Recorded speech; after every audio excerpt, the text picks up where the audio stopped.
Eu convido você a pegar a palavra de Deus. Vamos estar meditando o Salmo 100, oração de um rei. Vamos ver o que Deus quer nos ensinar nesta palavra, que diz assim, o salmista: Cantarei a bondade e a justiça, a vós, Senhor, salmodiarei, pelo caminho reto quero seguir. Ó, quanto vireis a mim, caminharei na inocência de coração, no seio da minha família. Não proparei até meus olhos nenhum pensamento culpável. Terei horror àquele que pratica o mal, não será ele meu amigo. Estará sempre longe de mim o coração perverso. Não quero conhecer o mal. Exterminarei o que em segredo caluniar meu próximo. Não suportarei homem arrogante e de coração vaidoso. Meus olhos se voltarão para os fiéis da terra, para fazê-los habitar comigo. Será meu servo o homem que segue o caminho reto. O fraudulento não há de morar jamais em minha casa. Não subsistirá o mentiroso ante meus olhos. Todos os dias extirparei da terra os ímpios, banindo da cidade do Senhor os que praticam o mal. Essa é a palavra do Senhor. Graças a Deus. Né? Esqueci de trazer meu óculos, de uma tropeçada aí, né? Mas faz parte da vida, né? Então, meu querido, minha querida, o que nós vamos estar falando nesse dia de hoje é de ser um instrumento da vontade de Deus, como rezou o salmista, né? Como rezou o salmista: eu não vou fazer isso, não vou ser aquilo, né? Essa é uma oração de espiritualidade rege, né? O rei apresenta a Javé seu plano de governo aqui, né? O bom rei tem a consciência de ser instrumento da vontade de Deus nas políticas. Por isso, não pode corromper-se e sim manter íntegro e viver honestamente. Nas delícias políticas, nas decisões políticas, deverá buscar conselho, diversas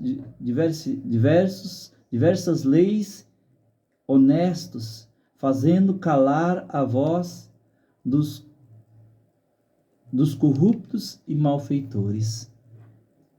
Então, meu querido, minha querida, a primeira coisa que nós aprendemos, para que nós possamos ser um instrumento da vontade de Deus, um instrumento que Deus usa, quando nós temos um instrumento, nós queremos que esse instrumento esteja bem alinhado, bem afiado, né? Me lembro quando a gente trabalhava na roça, tinha pessoas que tinham sua enxada que era impecável, não deixava ninguém nem mexer. Porque aquela enxada tinha que estar afiada, tinha que estar bem trabalhada. Mesmo assim, quem tinha seu facão, quem mexe com a música tem seu instrumento lá, ele quer que, às vezes, não quer que ninguém nem rele no seu instrumento, porque o seu instrumento tem que estar perfeito. Seu violão tem que estar bem afinado, perfeito. E assim nós também somos um instrumento nas mãos de Deus. E para ser esse instrumento usado por Deus, nós temos que ser perfeitos, temos que se alinhar à vontade de Deus, temos que se afinar à vontade de Deus. Então, aí no primeiro versículo, a primeira coisa que apresenta para nós é louvar a Deus e cantar com o coração cheio de justiça. Então, a justiça tem que fluir no meu canto, fluir na minha vida. Não só na minha oração, não só naquilo que eu prego, não só naquilo que eu falo, não só naquilo que eu canto, mas a justiça tem que fluir. Então, para mim ser esse instrumento da vontade de Deus, tenho que deixar a justiça de Deus fluir nas minhas atitudes. E uma segunda coisa, lá no versículo 2, um coração cheio de inocência, reto e justo de novo. Coração cheio de inocência. O mundo apresenta para entrar no nosso coração, nós abrimos às vezes as portas do nosso coração para entrar tanta sujeira, né? Hoje está tão fácil, se ensina tanta coisa. Muitas vezes abrimos nosso coração, se deixar uma pontinha de coisa, nós deixamos, já entra coisa no nosso coração que nós nem queríamos. Às vezes uma mágoa, um sentimento que nós não queríamos, que ele começa a remoer dentro do nosso coração. Então nós temos que ter um coração inocente. O que é ser inocente? É um coração de criança. Uma criança inocente, quando ela faz as coisas, ela não faz porque ela quer. Ela faz porque ela não tinha conhecimento daquilo. Nós não. Nós fazemos muitas vezes, temos conhecimento de muitas coisas, nós fazemos. Então pedimos a Deus que o nosso coração tenha a pureza. Então pedir que Deus coloque a pureza no nosso coração. O reto, o que é reto, fazer aquilo que é reto. Não viver uma vida torta, fazer aquilo que é reto, não viver uma vida torta, né? Fazer as coisas erradas todo o tempo. Tem gente que planeja fazer as coisas erradas todo o tempo todo quer fazer coisa errada. No versículo 3 lá, olhos e pensamentos santos. Aquilo que nós olhamos pode vir ao nosso pensamento, depois do nosso pensamento vai para o nosso coração, e dentro do nosso coração conduz a nossa vida. E há tantas imagens hoje mostradas no mundo, que está fácil hoje, todo mundo grava qualquer coisinha no celular e já posta. E aquilo fica vindo nas nossas redes sociais, Facebook. Você parar um pouquinho em uma coisa, daqui a pouco estão mandando direto aquele para você. Para-se numa pornografia para você ver, daqui a pouco estão mandando pornografia todo o tempo para você, parece que você só gosta daquilo. A inteligência artificial que eles falam da internet, ela está preparada para isso, para descobrir aquilo que você está vendo, e aquilo que você está vendo achar que é aquilo que você gosta e manda para você. Então, é desse jeito. Então, os nossos olhos, o que eu estou olhando? O que eu estou vendo? Tem gente que vê as coisas demais, né? Tem gente que vê maldade em tudo. Se a pessoa conversa com outra pessoa no público, quando todo mundo vendo, conversa às vezes de respeito, a pessoa está julgando, fazendo julgamento. Olha aquilo ali, aquele cara é casado, toma cuidado. Mentira. A pessoa não fez nada. Então o que eu estou olhando? Olhando demais a vida alheia, olhando demais aquilo que não precisaria olhar. Enquanto eu estou perdendo tempo com isso, eu podia estar fazendo outra coisa. Então, os olhos e os pensamentos santos. É uma luta para ter um pensamento santo. O nosso pensamento também é trabalhável, né? Vem muitas coisas no nosso pensamento e nós podemos renunciar a ele. E nós podemos colocar muitos pensamentos melhor dentro do nosso cérebro. Com aquilo que eu leio, com aquilo que eu vejo. Muitas vezes é fruto daquilo que eu alimento. Então, você tem alimentado no seu coração, no seu pensamento. Versículo 4. Não ter um coração perverso. Há tanta maldade que o mundo oferece para entrar no nosso coração. Tem gente que tem um coração duro, tem gente que não tem um coração bom. Tem gente que não consegue ser bom com o outro. Só tem maldade para oferecer. Não, você tem que ter o coração cheio de bondade. Para ser um instrumento de Deus, deixe a bondade fluir em você. Abra seu coração, que Deus quer colocar a bondade. Não é mal que Deus quer colocar no seu coração. Mas no nosso coração, muitas vezes, nós deixamos o mal entrar. Então, nós não podemos ter um coração perverso e mau. Perverso estar manipulando todo o tempo nosso coração, nosso pensamento, para fazer o mal para o outro. É uma pessoa perversa. Tem pessoa que matuta durante todo o tempo. E o mal, ele inspira você a fazer coisa para o outro, que Deus me livre. Então, nós temos que ter a inspiração de ter algo bom dentro de nós. Um instrumento de Deus tem que ter todo o tempo a bondade.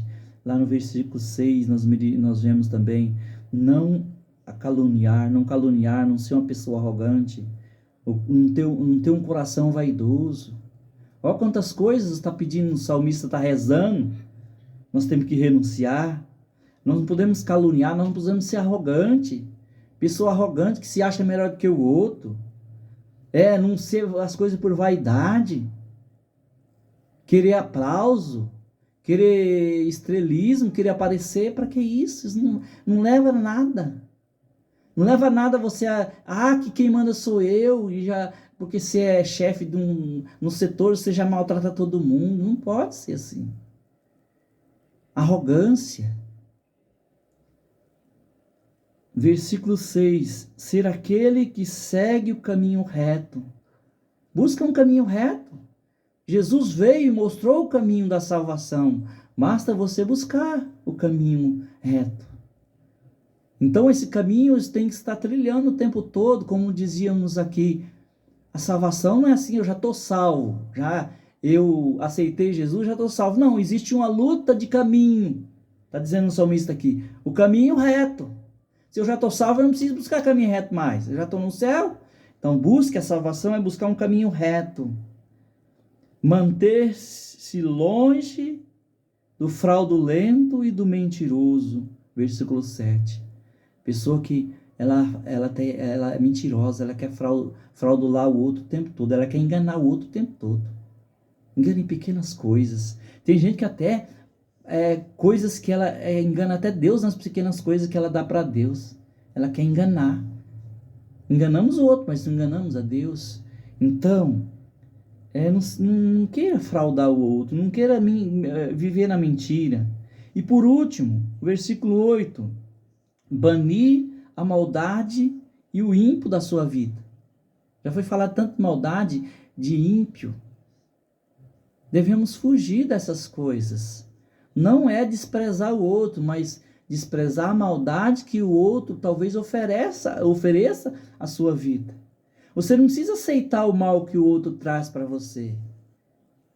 Quantas vezes a outra pessoa só quer trazer maldade para você, mas você não precisa maltratar o outro para não dizer não. Diga não, sabendo acolher o outro mesmo assim, sem acolher a maldade dele. Deus quer que você seja o bem para o outro, mas não acolha o mal do outro, mas que o bem que está em você faça o outro entender que somente o bem que Deus oferece pode nos trazer a salvação. Então, filho, filha, ser um instrumento da vontade de Deus é ser um homem que se renuncia a si mesmo o tempo todo. É estar preparado a servir o tempo todo. A deixar de murmurar, a deixar de falar aquilo que não devia. Estou falando isso não é porque eu sou santo e não preciso de mudança. Eu preciso dessas mudanças também, gente. Quantas vezes a gente percebe que não, a gente já está reclamando das coisas. Porque o salário não deu. Porque não dá isso, porque não dá aquilo. Nós reclamamos. Então é por isso que nós precisamos dessa misericórdia, dessa bondade de Deus, desse Deus que nos acolhe a todo instante. E é por isso que eu peço a você, abra as portas da sua vida para que esse Deus derrame o seu Espírito na sua vida, para que você seja esse instrumento da vontade de Deus. E ser instrumento é deixar-se ser levado por Deus. Muitas vezes tem que decidir até das coisas boas. Os homens espirituais, os padres espirituais do deserto, eles diziam que às vezes tem que fazer um discernimento até do bem. Mas o bem não é mal. Mas se aquele bem que eu estou fazendo não é aquilo que Deus quer para mim naquele momento, eu tenho que fazer um discernimento. Fazer aquilo que Deus quer, não é porque é bom que eu tenho que fazer. Então, eu faço aquilo que é vontade de Deus. O instrumento de Deus está preparado. Está preparado para servir. Está preparado para se doar. Está preparado para cortar o mal da sua vida. Como aquele instrumento de corte bem afiado, está preparado para cortar. Você é um instrumento, está preparado para cortar toda a raiz do mal da sua vida. E eu peço que esse Deus derrame o seu Espírito Santo para que nós possamos ser essa pessoa que é um instrumento. Porque sem essa graça de Deus nós não vamos ser. Nós não seremos nada sem a graça de Deus.